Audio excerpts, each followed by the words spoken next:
Hey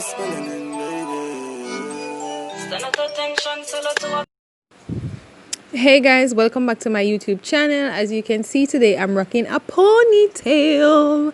And of course, you know I already got y'all.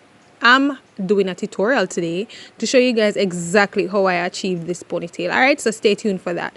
But before we get into the video, you already know I want you guys to like this video, comment, tell me what you think about my ponytail, share it with your friends and family, and subscribe. Alright, so stay tuned, y'all. Tutorial coming up.